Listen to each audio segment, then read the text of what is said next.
And out front tonight now, the top Democrat on the House Foreign Affairs Committee, Congressman Eliot Engel. He was in eastern Ukraine just a few months ago. Congressman Engel, you have said the shooting down of a passenger airline is, quote, an act of terror. Do you stand by those words? Oh, yes, it is certainly an act of terror because it's going to make people afraid to fly. And once we start having fear amongst people in flying, it's really an act of terror. Does the word terror, though, and I know this is going to be very important in determining the world's response, so I want to make sure I really understand you on this.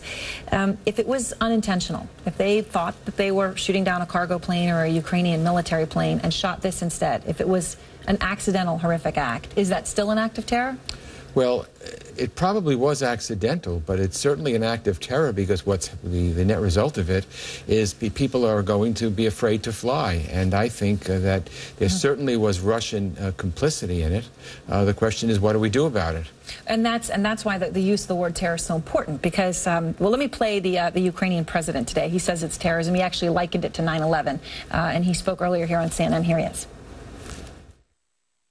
I don't see any differences from the tragedy 9/11, from the tragedy of Lockerbie. We should demonstrate the same way of reaction.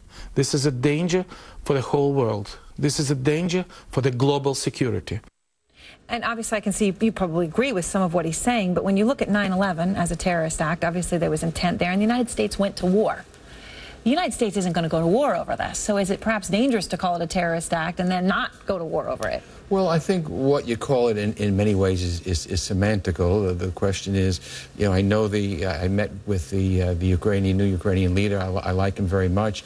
I think it's similar in that innocent people were killed who had no reason to be killed. The motives may have been different, and this may have been a mistake. But the fact is, if Putin wasn't arming the rebels, if Putin wasn't aiding and abetting the separatists, this wouldn't happen. And I think that the world needs to take a united stand against what Putin's doing, because otherwise he'll think he can get away with it. So what should that united stand be? I mean, I think as if we can both acknowledge a reality, which is the United States is not going to go to war over this. No. There wasn't even an American citizen, someone who was a dual citizen on the plane. And you're going to have the rest of the world and a lot of Europe who relies on their relationship with Russia say it was an accident. And they might use that to not support incredibly harsh sanctions. Well, so what's anybody really going to do about this? If that's the case, then shame on them. I think that we have to make sure that Putin doesn't get away with his aggression. I mean, he annexed Crimea.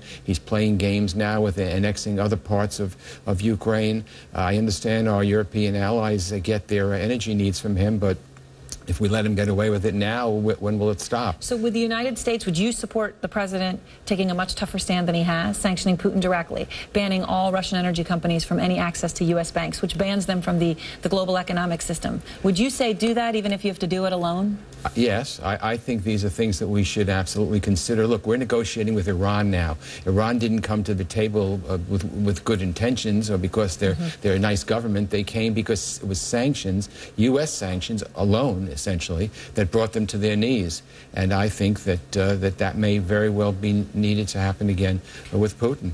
And again, just to get the issue, if it was, you know, the Russian ambassador to the UN just said if they think they shot down a military jet, it was confusion. It was confusion. It was not an act of terrorism. You're saying there is no explanation for this that would make you change your mind. No, look, Putin is aiding these people. These people are shooting down cargo planes. It's certainly a lack of caring of what the consequences will be and of human life. He's playing footsie. He's doing all these things. I think we need to take a tough stand with him. I really believe that you confront a bully early on, because if you don't confront the bully early on, you'll wind up doing it again. We're not talking about troops on the ground or boots on the ground. We're talking about economic sanctions that I think will hurt the Russian economy. That's the only language that Putin understands. Which could be a lot tougher than they are right now. Thank you so much, Congressman. We appreciate your time.